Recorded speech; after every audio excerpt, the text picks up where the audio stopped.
everyone, today we are doing an easy cheese muffin recipe. Only 4 simple ingredients: 2 cups of Bisquick, half a cup of melted butter, 8 ounces of sour cream, and half a cup of shredded cheddar cheese.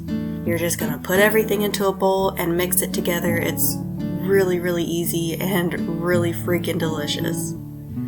After that, you're just going to take a muffin tin, and I sprayed mine with a little bit of nonstick spray. Fill the muffin tin halfway with the batter and bake at 400 degrees for about 13 minutes. I know y'all hear me say this a lot, but this is my new favorite recipe that I've discovered testing these vintage recipes. Not only is it really easy, but it's really tasty, and it pairs so well with so many different things. I've had it with soup, I've had it with different casseroles, and I've had it just by itself, and it's really good. And it's one of those things that tastes like you put a ton of time and effort into it, and in reality you just threw 4 ingredients into a bowl. And let me know in the comments if you would try this recipe.